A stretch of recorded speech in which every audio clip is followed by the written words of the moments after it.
नका. तेव्हा बाजीप्रभू देशपांडे छत्रपती शिवाजी महाराजांना म्हणाले, महाराज लाख मेले तरी चालतील, पण लाखाचा पोशिंदा जगला पाहिजे. तुम्ही खुशाल विशाळगडावर पोहोचा आणि विशाळगडावर पोहोचल्यानंतर तोफेचा मारा करून आम्हाला सांगा की तुम्ही सुखरूप पोहोचलेत. तोपर्यंत या देहातला प्राण आम्ही सोडणार नाही. शत्रूशी या खिंडीत लढून शेवटच्या श्वासापर्यंत आम्ही तुमचं रक्षण करू. आणि त्याच ठिकाणी सिद्धी-जोहर 2000 सैनिक घेऊन बाजीप्रभू देशपांडेच्या 300 मावळ्यावर तुटून पडला. आणि त्याच कालावधीमध्ये घनघोर लढाई झाली. प्रत्येक मावळा रक्तबंबाळ होत होता, सिद्धी-जोहरच्या सैन्याशी लढत होता.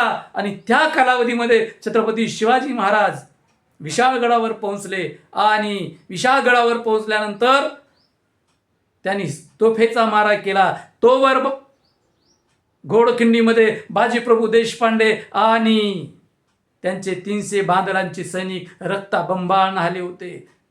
रक्तबंबाळ झाले होते, अनेक ठार झाले होते. आणि शेवटचा श्वास असेपर्यंत बाजीप्रभू देशपांडे आणि त्याचे निवडक सैनिक सिद्धी-जोहरच्या 2000 सैनिकाशी लढत होते.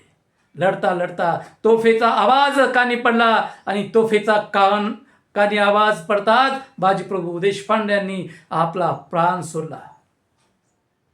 300 मावळ्यांच्या रक्ताभिषेकाने, बाजीप्रभू देशपांडेच्या रक्ताने घोडखिंड पावनखिंड झाली. आणि स्वराज्याचा पोशिंदा छत्रपती शिवाजी महाराज विशाळगडावर सुखरूप पोहोचला. यातच त्यांनी धन्यता मानली.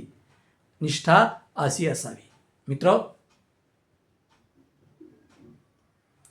या छत्रपती शिवाजी महाराजांच्या इतिहासामध्ये आग्र्याचा प्रसंग येतो. आणि आग्र्याच्या प्रसंगामध्ये औरंगजेबासारख्या क्रूर मुघल सम्राटांच्या कैदेत असलेल्या शिवाजी महाराजांची, संभाजी महाराजांची सुटका केल्यानंतर हिरोजी फर्जद आणि मदारी मेहतर जे शिवरायांचे सेवक होते, त्यांनी प्रति शिवाजीचं रूप धारण केलं. आणि संधी साधून लोड आणि उषा व त्याच्यावर चादर ठेवून दोघांनाही तिथून पोबारा केला. आणि जेव्हा औरंगजेबाच्या कोतवालांनी पाहिलं आणि बंदीखान्यात शिवाजी महाराज, संभाजी महाराज नाहीत हे लक्षात आलं, तेव्हा शिवाजी पळून गेल्याची वार्ता त्यांनी दरबारात दिली. निसटल्याची वार्ता त्यांनी दरबारात दिली. आणि शिवरायांच्या शोधासाठी सैनिक सर्व बाजूने घोडेस्वार पलायन करू लागले. आणि त्यावेळी शिवाजी महाराज, संभाजी महाराज हे सुखरूप तिथून निसटले. संभाजी महाराज काशीला गेले. काशीतल्या काही हिंदू परिवारांकडं त्यांची व्यवस्था करण्यात आली. आणि शिवाजी महाराज काशीहून जलमार्गे पाटण्याला गेले. पाटण्याहून बुद्धगयेला गेले. बुद्धगयेहून त्यांनी हळू आंध्र प्रदेशातील निजामाबाद, लातूर, करमाळा मार्गे राजगडावर पोहोचले. त्यावेळेस मदारी मेहतर आणि हिरोजी फर्जद यांनी आपल्या प्राणाची भीक मागितली नाही, याचना केली नाही. त्यांची जी निष्ठा होती, एक सेवक म्हणून त्यांची जी निष्ठा होती ती वर्णनीय आहे. आणि म्हणून मित्रहो, निष्ठा कशी असावी, सेवा कशी करावी, तर मदारी मेहतर, हिरोजी फर्जद सारखी करावी. शिवाजी महाराजांच्या इतिहासामध्ये आग्र्याच्या सुटकेनंतर शिवाजी महाराज राजगडावर पोहोचले. परंतु राजगड आणि राजगडाच्या समोर महाराज सदरेतून कोंढाणा किल्ला पाहत होते.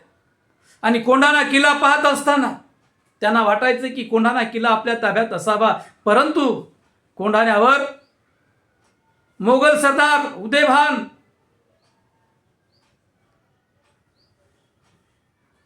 आपली निवडक मावळे घेऊन थांबलेला होता. 300 मावळे घेऊन कोंढाणा किल्ला काबीज करून बसला होता. आणि अशा वेळी कोंढाण्याच्या किल्ल्यावर महाराजांचं आणि मासाहेब जिजाऊंचं लक्ष असताना आपल्या मुलाच्या लग्नपत्रिका घेऊन लग्नाचं निमंत्रण देण्यासाठी तानाजी मालुसरे राजगडावर पोहोचले होते.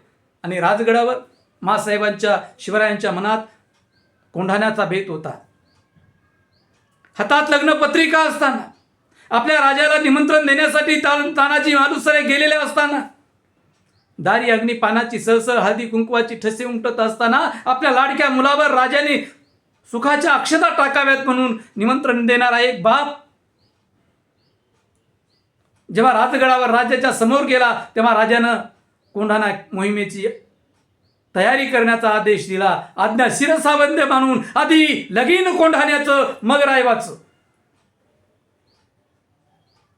हे वचन तानाजी मालुसरेंनी राजा शुभांना दिलं, मासाहेबांना दिलं आणि मुलाचं लग्न थांबवून अवघ्या 85 बावळ्यांना घेऊन कोंढाणा किल्ला सर करण्यासाठी निघाला. कोंढाणा किल्ल्यावर राजपूत उदयभान राठोड मोगलांचा सरदार होता आणि आपल्या 85 निवडक सैन्याला घेऊन तानाजी मालुसरे कोंढाण्याच्या मोहिमेवर गेला. उदयभान राठोड आणि तानाजी मालुसरेची हातगाईची लढाई झाली. वार प्रतिवार झाले. लढता लढता एक वार तानाजी मालुसरेच्या उर्मी लागला, पण तानाजी मालुसरे घाबरला नाही. तानाजी मालुसरेंनीही उदयभान राठोडला ठार केलं. कोंढाण्याची लढाई जिंकली. कोंढाण्याची विजयी पताका घेऊन मावळे राजगडाकडे निघाले. राजगडावर पोहोचले. राजगडावर पोहोचल्यानंतर मावळ्यांनी शिवरायांना संदेश दिला, महाराज कोंढाण्याची मोहीम फत्ते केली, कोंढाणा जिंकलाय. पण हा कोंढाणा किल्ला जिंकत असताना आपला सिंह तानाजी मालुसरे गेला. शिवरायांचंही अंतःकरण सद्गदित झालं आणि त्यांच्या ओठातून शब्द निघालेत, गड आला पण सिंह गेला. म्हणूनच शिवरायांनी कोंढाणा किल्ल्याचं नामांतर केलं. तानाजी मालुसरेच्या शौर्यार्थ कोंढाणा किल्ल्याचं नाव सिंहगड ठेवलं. ही निष्ठा आहे राजांची, आपल्या प्रजेप्रती, आपल्या सेनापतीप्रती ही निष्ठा आहे तानाजी मालुसरेची आपल्या राजाप्रती, आपल्या स्वामीप्रती. मित्रो, निष्ठा कशी असावी याचं जगातलं ज्वलंत उदाहरण काही असेल तर तानाजी मालुसरेचं उदाहरण आहे. आणि म्हणून तानाजी मालुसरे जेव्हा लढत होता तेव्हा त्यांच्या अंगात हे सामर्थ्य निष्ठेमुळे प्राप्त झालं होतं. शिवाजी महाराजांनी सुद्धा कोंढाणा किल्ला जिंकल्यानंतर तानाजी मालुसरेंच्या मुलाचा विवाह लावला, त्यांच्या उत्पन्नाची व्यवस्था लावली. मित्रो, शिवाजी महाराजांच्या इतिहासामध्ये आणखी प्रसंग येतो. तो प्रसंग आहे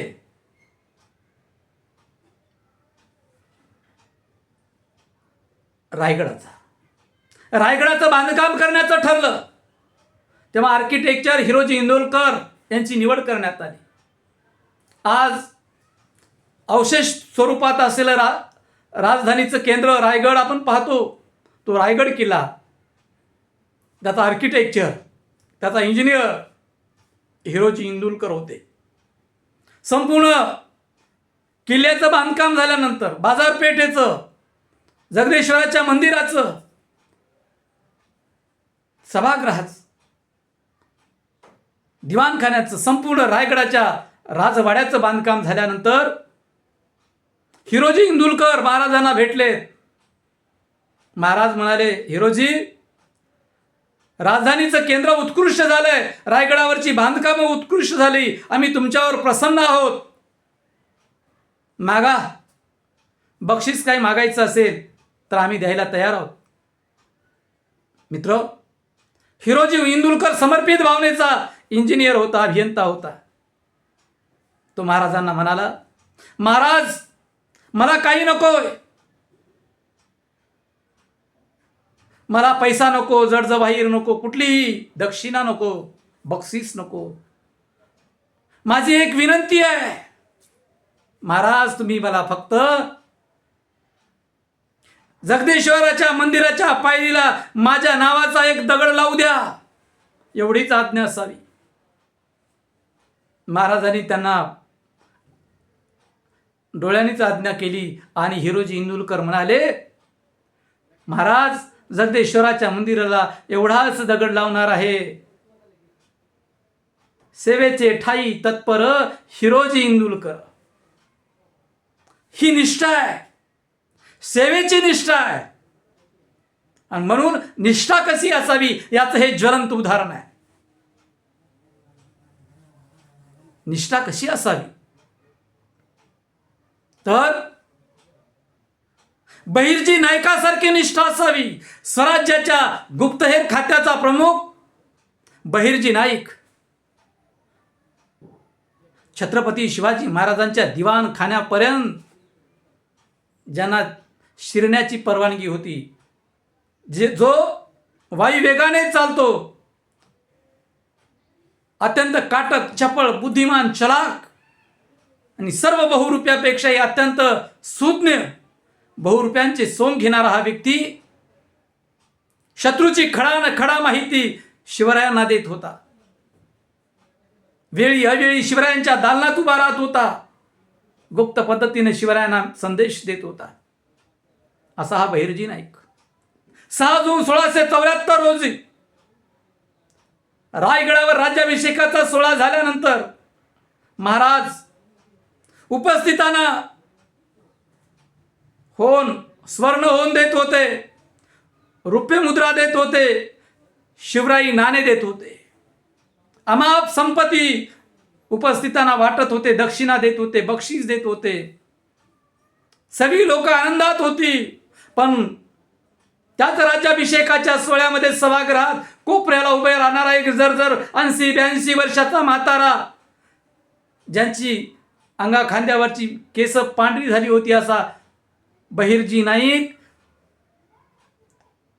खांद्यावर विटकी मळकी घोंगडी टाकून शिवरायांचं ते स्वराज्य पाहत होता. ज्या स्वराज्यासाठी त्यानं संपूर्ण हयात शिवरायांच्या पाठीशी उभी केली होती.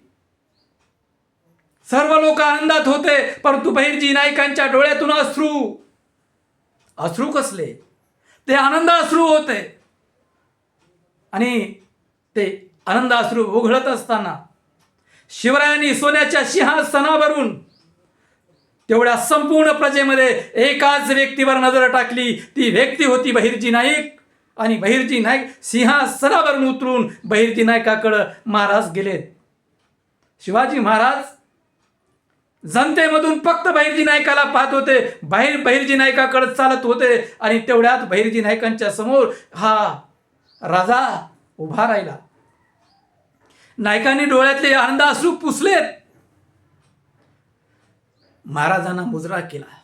महाराज म्हणाले, बहिर्जी सगळे आनंदात आहेत, दक्षिणा घेत आहेत, सोने चांदी रुपयांची नाणे घेत आहेत, बक्षीस मागत आहेत. तुम्ही मला एखादं बक्षीस का मागत नाहीत? महाराज, मला बक्षीस कशाला? अहो, हे स्वराज्य उभं झालं, हेच तर आमच्यासाठी अद्वितीय बक्षीस आहे, जगातलं सगळ्यात मोठं बक्षीस आहे. आणि या बक्षिसापेक्षा मला काही नको होतं, म्हणून तर हयात घातली. तुमच्या सेवेशी हा बहिर्जी नाईक आयुष्यभर यासाठी तर लढला. बहिर्जीचे हे शब्द ऐकून महाराज सुद्धा अस्वस्थ झाले, हतबल झाले. आणि तेवढ्या मैफिलमध्ये, तेवढ्या सभागृहामध्ये फक्त आणि फक्त बहिर्जी नाईकालाच महाराज शिवरायांनी आलिंगन देऊन त्यांची भेट घेतली. असं हे निष्ठेचं प्रतीक आहे.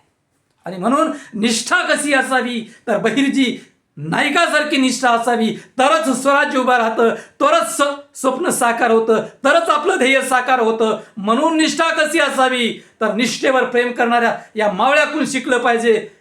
हीच खऱ्या अर्थानं शिवरायांच्या इतिहासाची जगातली सगळ्यात मोठी महती आहे. जय हिंद, जय महाराष्ट्र, जय भारत.